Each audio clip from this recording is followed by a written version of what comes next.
안녕하세요. 예수비전 성결교회 안현 목사입니다. 세계적인 거부들이 돈 자랑하는 것은 그리 어렵지 않게 볼 수 있는 항목입니다. 그런데 해도 너무한다 싶은 사람이 하나 있더라고요. 하산 볼키아 브루나이 술탄입니다. 브루나이의 왕위에 올랐던 사람이죠. 1967년도에 왕위에 올랐다니까 지금 몇 년째 통치를 하는 겁니까? 57년째. 브루나이 국민들이 참 불쌍하다, 안 됐다라는 생각이 저절로 듭니다. 이 사람이 엄청난 돈을 가지고 이 돈으로 뭘 하느냐? 가난한 사람들을 도와주는 게 아니에요. 나라와 국가의 발전을 위해서 헌신하는 게 아니에요. 열심히 자동차 수집을 하고 있어요. 이 사람이 가지고 있는 차 중에 벤틀리 도미네이터 SUV가 있는데 이 차는 우리나라 돈으로 1056억 가량 된답니다. 1056억. 상상을 초월하죠. 거기다가요, 롤스로이스를 600대 가지고 있답니다. 페라리를 450대 가지고 있답니다. 그래서 명품차를 총 7,000대 정도를 가지고 있다는 겁니다. 하루에 한 대씩 바꿔 타도 언제 다 탈지 모를 정도로 많은 거죠. 7,000대면은 진짜 어마어마하죠. 그거 그렇게 쌓아놓고 구경하면서 흐뭇해하고 있는 건가요? 그러니까 말한 거죠. 브루나이 백성들이 불쌍하다고요. 이 돈이 자그마치 6조 6,050억 정도 된다고 합니다. 6조가 넘는 돈. 와, 진짜 상상을 초월하죠. 이런 사람이 지도자로 있는 나라, 그 나라의 백성들 안 됐다는 생각이 저절로 듭니다. 네티즌들이 이런 것을 보고서 어떤 반응을 보일까 궁금한 마음이 들었어요. 그냥 부러워하는 댓글들이 달릴까? 한 대도 가지기 힘든 명품차를 7,000대나 가지고 있으니 야, 좋겠다, 이런 생각을 할까? 그러지는 않을 거라고 생각을 했어요. 댓글들 순위별로 제가 인용을 좀 해드릴게요. 난 면봉 600개, 이쑤시개 450개, 젓가락 등 7,000개를 가진 행복한 사람이다. 아주 재미있게 댓글을 달았어요. 올해 나이 78세에 이게 다 무슨 소용이야? 진짜 일도 안 부럽다. 대단하네요. 일도 안 부럽다고 말하니까요. 더 살아. 네 돈은 니보다 자동차 회사가 갖는 게 낫다. 브루나이 술탄이 돈을 가지고 있는 것보다 그 돈 써서 자동차 회사가 가지고 있는 게 낫다는 얘기죠. 벤틀리 색깔이 국민들 피 같네. 붉은색 계통이라.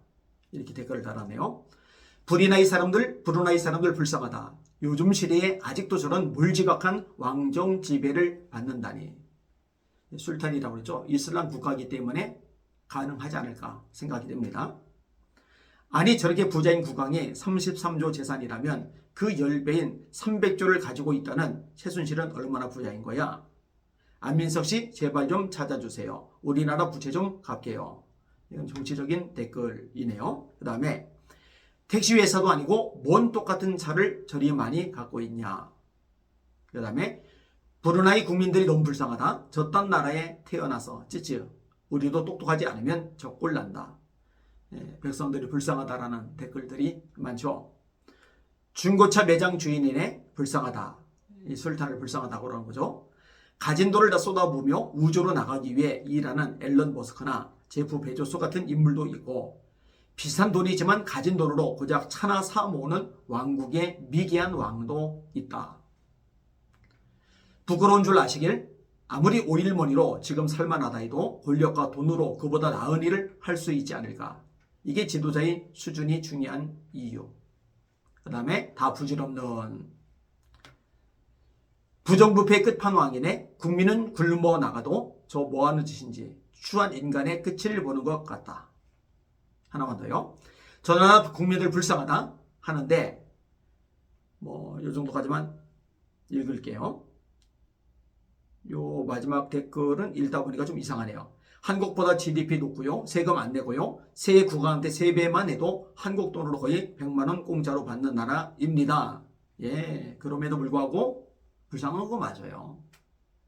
그리고 이런 식으로 가면은요, 사람의 본성 자체가 엉망진창이 되어버리죠. 열심히 일할 생각, 땀 흘릴 생각 안 해요.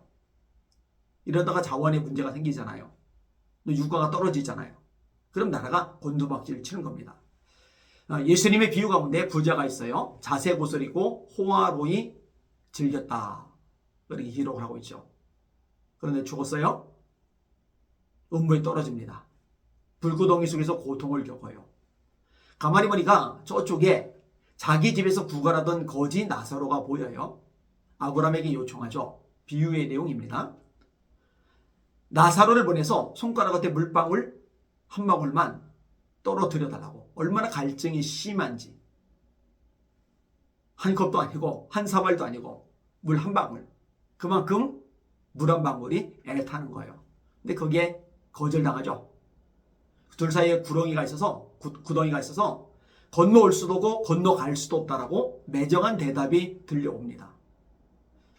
브루나이 술탄 역시 마찬가지입니다. 심판받죠. 저 불구덩이 속에서 부자로 호화롭게 누렸던 것, 그 추억 한들 무슨 의미가 있겠어요? 무슨 가치가 있겠어요? 참 안 됐다는 생각이 많이 듭니다. 예수님의 비유건데 부자가 천국에 들어가는 것이 낙타가 바늘기로 들어가는 것보다 어렵다라는 말씀이죠. 이 브루나이 술탄, 이슬람 사람이라 그렇지만 부자라 더 그럴 것이고, 뭐 이 술탄뿐만 아니라 너무너무 잘 사는, 그래서 세상적으로 부족함과 아쉬움이 없는 사람, 그래서도 예수님을 믿기 어려운 사람들, 저는 그들 모두를 불쌍하게 생각합니다. 안 된 거죠. 세상에서 가장 급하고 가장 중요한 것은 예수님을 구주로 영접해서 죄사함 받고 구원받아 하나님의 자녀가 되는 것이거든요. 세상은 점콕이에요. 천국은 영원합니다. 이 점콕을 똥똥거리고 산들 영원한 지옥불에서 고통을 당한다면 그게 무슨 소용이 있겠습니까? 지옥 실제합니다. 천국 실제합니다. 예수님의 피로 죄사함 받은 사람이 천국 가고 예수님의 피로 죄사함 받지 못한 사람들은 영원한 지옥에 떨어질 수밖에 없습니다. 그래서 기독교인들은 전도에 그리고 선교에 목숨을 걸 수밖에 없는 거죠. 지옥 가게 내버려 둘 수 없으니까요. 함께 천국 가기를 원하니까요. 그게 하나님 아버지의 가장 큰 기쁨이시니까요. 죄인 하나가 회개하면 하늘에서 회개할 것 없는 의인 99번 인해서 기뻐하는 것보다 더 기뻐한다고 누가복음 10장에 예수님의 비유 속에서 말씀하고 계시잖아요. 혹시 이 방송 보시는 기독교인들 중에 본인의 처지가 어렵고 힘이 드는데 너무 똥똥거리고 잘 사는 사람들 보면서 마음이 상해하는 사람이 있다면 생각을 좀 바꾸셨으면 좋겠어요. 우리 안에, 여러분 안에 세상이 그 무엇보다 귀한 예수 이름이 있잖아요. 가장 큰 부자거든요. 가장 존귀한 보석을 소유한 그런 하나님의 사람들이거든요. 오히려 그 예수님을 소유하지 못한 엄청난 부자들을 불쌍히 여기고 가련하게 생각할 수 있는 저와 여러분이 되어야 하리라고 생각을 합니다. 날마다 주님 바라보고 주님의 말씀에 서서 전진하고 승리합시다. 할렐루야.